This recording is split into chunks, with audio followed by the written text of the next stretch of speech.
M03 Kesedaran Etika di Tempat Kerja, Submodul 1, Respon pada Arahan.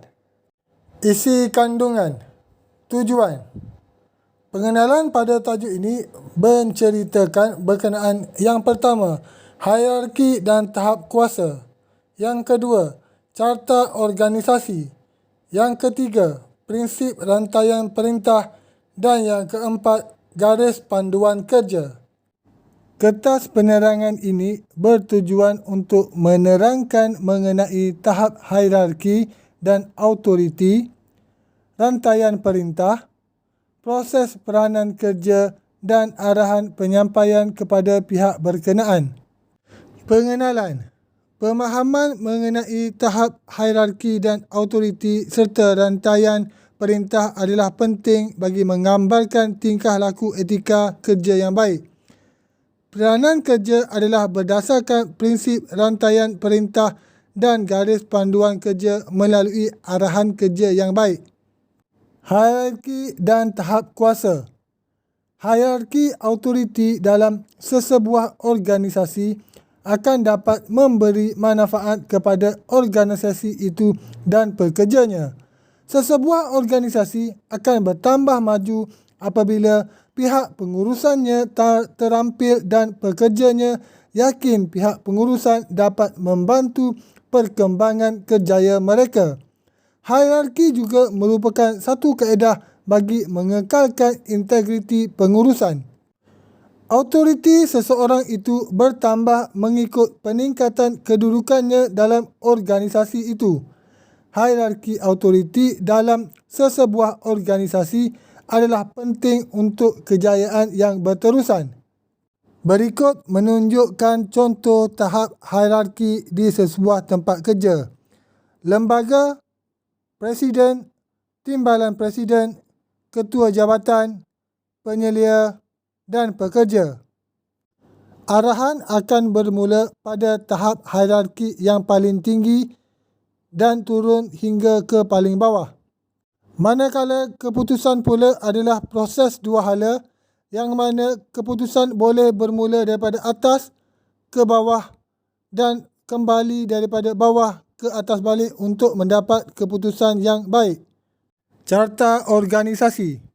Carta organisasi adalah gambar rajah yang menunjukkan hubungan pekerja dalam sesebuah organisasi. Ia juga digunakan untuk menunjukkan hubungan antara bahagian dalam organisasi itu serta fungsinya. Carta ini amat penting untuk memberi gambaran yang jelas tentang struktur organisasi itu. Carta organisasi sesebuah syarikat biasanya menggambarkan hubungan antara manusia dalam organisasi itu. Hubungan tersebut termasuklah antara pengurus dengan pekerja bawahannya, antara pengarah dengan pengarah urusan atau ketua pegawai eksekutif dengan pelbagai bahagian dan sebagainya. Jika sesuatu carta organisasi itu terlalu besar, ia boleh dikecilkan dengan cara membuat carta yang berasingan. Berikut menunjukkan contoh carta organisasi yang boleh ada atau yang mungkin ada pada sesebuah syarikat di tempat kerja. Prinsip rantaian perintah. Rantaian perintah adalah panduan rasmi untuk autoriti, komunikasi dan tanggungjawab dalam sesebuah organisasi. Rantaian perintah biasanya disekalikan dalam carta organisasi. Ia menggariskan hubungan pihak atasan dengan orang bawahan dalam struktur organisasi itu dan kuasa yang diperturunkan oleh pengurusan tertinggi kepada pekerja bawahan pada peringkat dalam organisasi. Dalam rantaian perintah, arahan diberikan oleh pihak atasan manakala accountability disandarkan kepada setiap pekerja bawahan. Menurut teori organisasi klasik, carta organisasi membolehkan seseorang itu memahami bidang kuasa, aliran komunikasi dalaman, pembahagian tugas dan tanggungjawab organisasi itu. Dengan menggunakan rantaian perintah dan hubungan autoriti, prinsip kesatuan rantaian perintah dapat dikekalkan. Kesatuan rantaian perintah pula bermaksud setiap orang bawahan perlu membuat laporan kepada seorang penyelia sahaja. Garis panduan kerja. Garis panduan kerja hendaklah selaras dengan dasar dan undang-undang, praktikal, jelas dan mudah difahami. Ia juga mesti boleh dikuatkuasakan dan digunapakai oleh semua pekerja. Garis panduan kerja akan melindungi pengurusan dan pekerja dan jika dilaksanakan dengan betul, ia boleh mewujudkan dan mengekalkan suasana kerja yang lebih baik untuk semua. Garis panduan kerja sangat membantu dalam menjalin kesinambungan dan equity di tempat kerja. Dokumen bertulis yang diedarkan kepada pekerja pula akan dapat membantu mereka memahami setiap prosedur kerja mereka. Kepentingan mematuhi garis panduan di tempat kerja. Yang pertama, mengikut undang-undang negeri dan tempatan. Yang kedua, memastikan keselamatan pekerja. Yang ketiga, menampilkan imej yang positif kepada pelanggan. Dan yang keempat, memperkukuh kredibiliti syarikat. Terdapat 5 garis panduan di tempat kerja. Yang pertama, kewajipan dan tugas. Kewajipan dan tugas adalah perihal tentang pelbagai jabatan dan fungsinya yang membentuk satu carta organisasi untuk memastikan organisasi itu mencapai misi dan visi pentingnya. Kewajipan dan tugas pula boleh membantu semua orang supaya tahu siapa untuk buat apa. Setiap pekerja perlu mempunyai tugas yang berlainan dan perlu saling bekerjasama untuk membentuk organisasi yang cemerlang. Carta organisasi yang jelas menerangkan peranan, fungsi, skop, autoriti dan sistem serta akan membolehkan pekerja bekerjasama dalam mencapai matlamat pengurusan. Yang kedua, penyelia dan orang bawahan.